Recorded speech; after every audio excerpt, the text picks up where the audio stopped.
ये देखिए किस तरह से हवा भर के कुछ सेकंड के भीतर तोप, हेलीकॉप्टर, मिसाइल लदा हुआ ट्रक और एयर डिफेंस सिस्टम तैयार किया जा रहा है। सोशल मीडिया पर इस तरह के कई सारे वीडियो साझा किए जा रहे हैं और दावा किया जा रहा है कि अमेरिका इजराइल को चकमा देने के लिए, यानी उनकी वायुसेना को चकमा देने के लिए ईरान ने इस तरह से ढेर सारे गुब्बारे वाले तोप, ट्रक और हेलीकॉप्टर, लड़ाकू जहाज सब जमीन पर लगा रखा है ताकि ऊपर से अमेरिका इजराइल की वायुसेना इन्हें देखें और असली समझकर इन पर लाखों डॉलर का अमेरिकी हथियार दाग दें।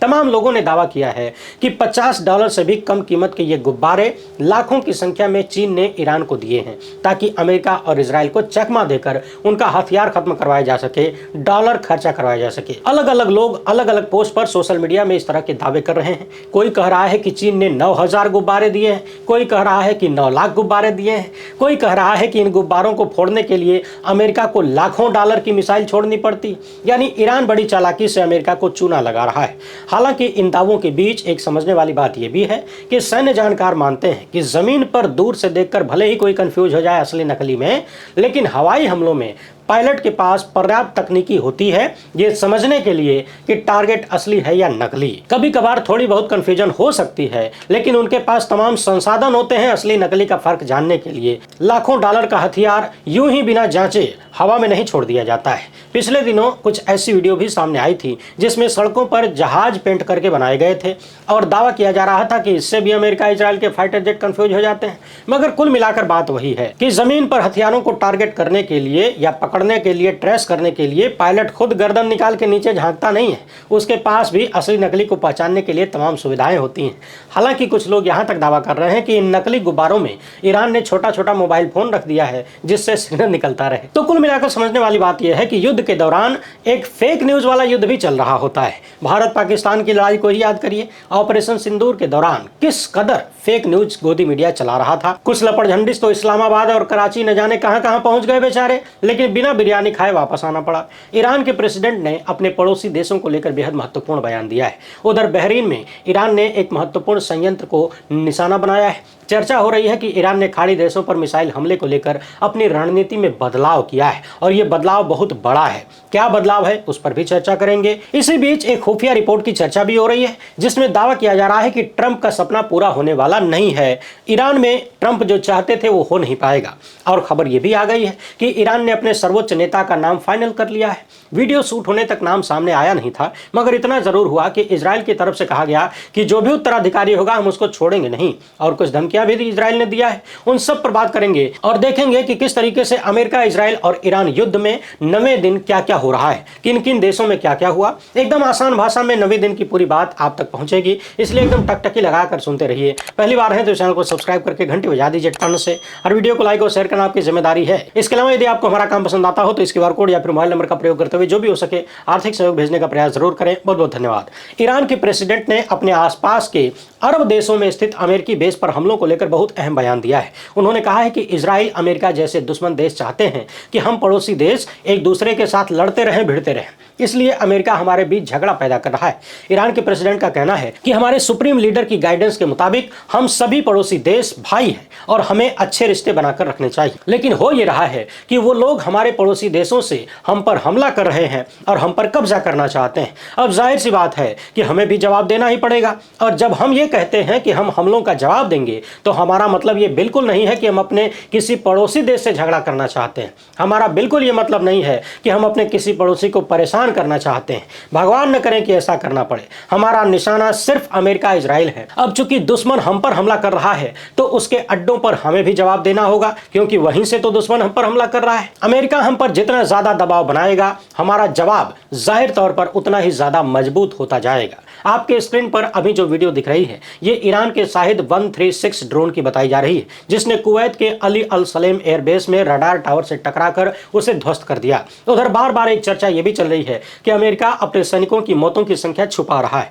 यानी दुनिया से झूठ बोल रहा है। इसी बीच BBC ने रिपोर्ट किया है कि इजराइल से ज्यादा ईरान में खाड़ी देशों पर मिसाइल हमले किए गए हैं। आखिर ईरान की रणनीति में इतना बदलाव क्यों हुआ और क्या हुआ? इन्होंने बताया है कि पिछले साल इजराइल और ईरान के बीच 12 दिन तक युद्ध युद्ध चला था, लेकिन उसकी तुलना में इस वाले युद्ध में यदि हम देखें तो खाड़ी देशों में ईरान ने ज्यादा मिसाइल मारा है इजराइल की तुलना में। सऊदी अरब, कतर, यूएई, बहरीन और कुवैत ने जो आंकड़े जारी किए हैं उनके अनुसार 28 फरवरी से 4 मार्च तक खाड़ी देशों पर 550 से भी ज्यादा मिसाइलें दागी गई। हालांकि ओमान ने अपने यहां दागी गई मिसाइलों और ड्रोन हमलों की संख्या नहीं बताया है।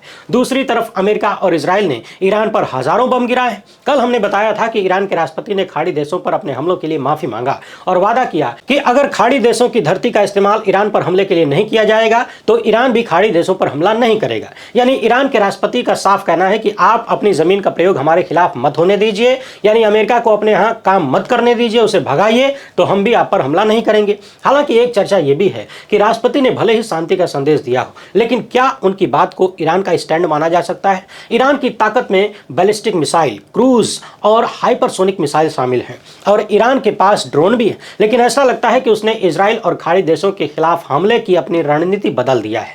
बीबीसी लिखता है कि ईरान के पास कम और मध्यम दूरी तक मार करने वाली मिसाइल ज्यादा संख्या में मौजूद है। 300 किलोमीटर से लेकर 1000 किलोमीटर तक यह हमला कर सकती है और लगभग सभी खाड़ी देश इन मिसाइलों की रेंज में आ जाते हैं। आप अपनी स्क्रीन पर देख सकते हैं ईरान की 8 बैलिस्टिक मिसाइलों की रेंज किस तरह से है। 300 से लेकर 500 किलोमीटर तक, कोई 700 किलोमीटर की रेंज भी है, कोई 750 है और कोई 2000 किलोमीटर तक भी मार कर सकती है। ईरान का सबसे अहम हथियार बैलिस्टिक मिसाइल है, जो कि ज्यादा ऊंचाई तक जा सकती है और वहां से टारगेट का पीछा कर सकती है। तमाम प्रतिबंधों के कारण ईरान की पहुंच अलग अलग तरह के हथियारों तक दुनिया में नहीं बन पाई, इसलिए उसकी एयरफोर्स कमजोर बताई जाती है, मगर उसकी मिसाइल वायुसेना का विकल्प बन रही है। आगे की कहानी को जरा ध्यान से सुनिएगा। युद्ध के पहले 4 दिनों में ईरान ने इजराइल पर लगभग 36 मिसाइलें दागा। पहले ही दिन 20 से ज्यादा मिसाइलें उसने मार दिया था। कुल मिलाकर 4 मार्च तक लगभग 128 मिसाइल इजराइल पर दाग दी गई।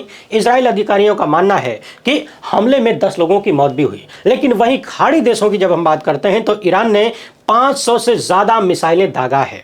ईरान ने खाड़ी क्षेत्र में लगभग 1500 ड्रोन भी दाग दिए। ड्रोन का इस्तेमाल मिसाइल से ज्यादा किया जा रहा है। खाड़ी देशों में इन हमलों में 7 लोगों की मौत बताई गई। इसी बीच किसी भी खाड़ी देश ने अब तक ईरान के खिलाफ सीधी सैन्य कार्रवाई नहीं किया है। लगभग सभी खाड़ी देश फिलहाल रक्षा और कूटनीतिक दबाव पर ध्यान दे रहे हैं। तो अब सवाल ये पैदा होता है कि पिछली बार यानी जून के महीने में जब इजराइल और ईरान के बीच लड़ाई हो रही थी तो ईरान लगातार इजराइल को निशाना बना रहा था, मगर इस बार उसने इजराइल को निशाना बनाने से ज्यादा खाड़ी देशों को निशाना बनाया है। आखिर वो ऐसा क्यों कर रहा है और खाड़ी देशों में भी उसने यूएस के टारगेट्स को निशाना बनाया है? तो बताया जा रहा है कि दरअसल ईरान की प्लानिंग ये है कि खाड़ी देशों को निशाना बनाकर अमेरिका और इजराइल पर दबाव बनाया जाए और वो लोग खुद ही युद्ध को रोकने का प्रयास करें।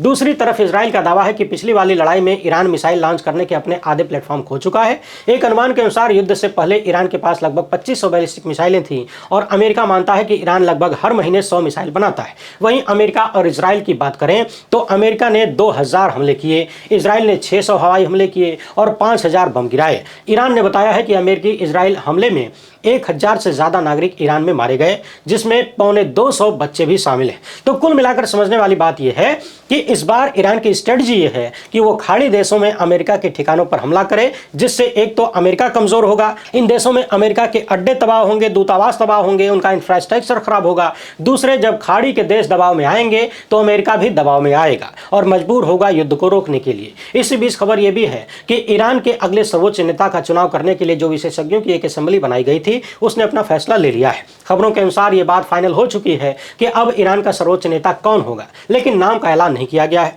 88 सदस्यों की विशेषज्ञ सभा बनाई गई थी जिसने बताया है कि चुनाव हो चुका है, नेता की नियुक्ति भी हो चुकी है, लेकिन नाम को अब तक सामने नहीं लाया गया है। दूसरी तरफ इजरायली सेना का कहना है कि वो ईरान के खामेनेई के हर एक उत्तराधिकारी का पीछा करेगी, जिसे भी ईरान का सर्वोच्च नेता बनाया जाएगा हम उसे छोड़ेंगे नहीं। इसी बीच ये भी खबर आई है कि बहरीन में ईरान के ड्रोन ने डिसैलिनेशन प्लांट को निशाना बनाया। आइए अब दनादन देखते हैं कि युद्ध के 90 दिन किन किन देशों में क्या क्या हुआ। पहले ईरान की बात करेंगे, फिर खाड़ी देशों की, फिर इजराइल और अमेरिका की।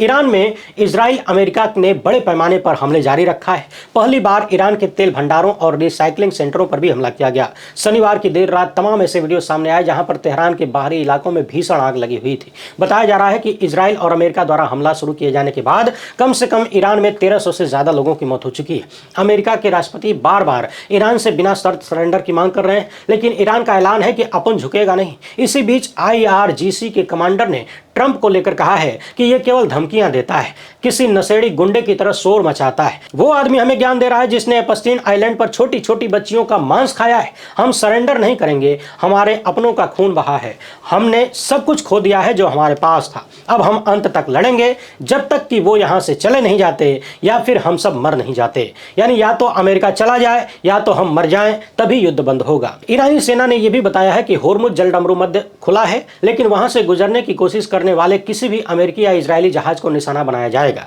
जब ट्रंप से इस बारे में पूछा गया तो ट्रंप ने कह दिया कि जहाज अपनी मर्जी से आना जाना चाहे तो आ जा सकते हैं। अमेरिका ने ईरान की नौसेना को पूरी तरह से नष्ट कर दिया है। ईरान में हमलों को लेकर ह्यूमन राइट्स वॉच ने कहा है कि प्राथमिक विद्यालय पर हुए हमलों में 160 से ज्यादा मौतें हुई हैं, जिनमें कई स्कूली बच्चे थे। इस हमले की जांच युद्ध अपराध के तौर पर की जानी चाहिए। अल जजीरा की जांच में पता चला है कि संभवतः स्कूल को जानबूझकर निशाना बनाया गया था, यानी गलती से स्कूल पर हमला नहीं हुआ था। उधर न्यूयॉर्क टाइम्स का कहना है कि स्कूल पर हमला हो सकता है कि अमेरिका ने ही किया है। उधर एक खुफिया रिपोर्ट यह भी कह रही है कि अमेरिका जो ईरान पर बड़े पैमाने पर हमले कर रहा है, हो सकता है कि इससे ईरान की सरकार पर बहुत असर न हो, यानी सरकार बदले नहीं, यानी तख्ता पलट न हो। इस रिपोर्ट में यह भी बताया गया है कि ईरान का विपक्ष बहुत खंडित है, वो सत्ता पर आ जाएगा, इस बात की संभावना बिल्कुल नहीं है। यानी खुफिया रिपोर्टें ये बता रही हैं कि अमेरिका इजराइल ईरान पर चाहे जितने बम मार लें, वहां की सत्ता बम मारने से बदलने वाली नहीं है। हमने पिछले दिनों बताया था कि जिस तरीके से इजराइल और अमेरिका के नेता लगातार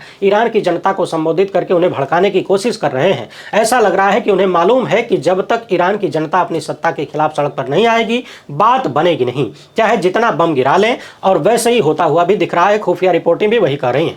इसी बीच तेल की कीमतें कई वर्षों के उच्चतम स्तर पर पहुंच गई हैं। कोविड महामारी के बाद सबसे ज्यादा साप्ताहिक वृद्धि हुई है 27% की। अब आ जाइए खाड़ी के देशों में। बहरीन के गृह मंत्रालय ने जल विलवलीकरण के संयंत्र पर हमले की बात बताया है। समुद्र में पानी में नमक ज्यादा होता है, बहुत ज्यादा होता है, उसे निकाल कर ही पीने योग्य बनाया जा सकता है। अब बहरीन के इस केंद्र पर ईरान ने ड्रोन से हमला किया। कतर, कुवैत और यूएई में मिसाइलों और ड्रोन हमले की सूचना लगातार आ रही है, जबकि ईरानी राष्ट्रपति ने पड़ोसी देशों पर हमले न करने का आश्वासन दिया है। यहां पर कुछ लोगों की मौतों की भी खबरें हैं। यूएई में अब तक कम से कम 4 लोगों की मौत हो चुकी है। सऊदी अरब ने कहा है कि उसने कई हवाई क्षेत्र में ड्रोन मार गिराए। उधर इजराइल में वहां की सेना का कहना है कि ईरान ने इजराइल की ओर से कई मिसाइलें दागी। ईरान ने अपने मिसाइलों के ताजा हमले को ऑपरेशन ट्रू प्रॉमिस 27 लहर बताया है। खाड़ी के तमाम देशों में अमेरिकी ठिकानों पर ईरान ने लगातार हमले किए। अमेरिका के कई सैनिकों के मारे जाने की भी खबर है, लेकिन राष्ट्रपति ट्रंप का कहना है कि युद्ध चलता रहेगा। अमेरिकी सेना का दावा है कि अविश्वसनीय रूप से युद्ध अच्छा चल रहा है। व्हाइट हाउस ने कहा है कि यह अभियान 4 से 6 सप्ताह तक चल सकता है और अब तक अमेरिकी सेना के कम से कम 6 सैनिकों की मौत हो चुकी है। पेंटागन के प्रमुख ने धमकी दिया है कि अगर आप दुनिया के किसी भी कोने में अमेरिकियों को मारते हैं या उनको धमकाते हैं तो हम छोड़ेंगे नहीं, आपको पीछा करके मार डालेंगे। बाकी खाड़ी के देशों में ही अमेरिका के ही एक ठिकाने का ये दृश्य है, आप भी देख लीजिए। वीडियो को ज़्यादा से ज़्यादा लोगों तक पहुंचाएं। पहली बार है तो चैनल को सब्सक्राइब कर लीजिए। हमसे जुड़ने के लिए बहुत बहुत धन्यवाद।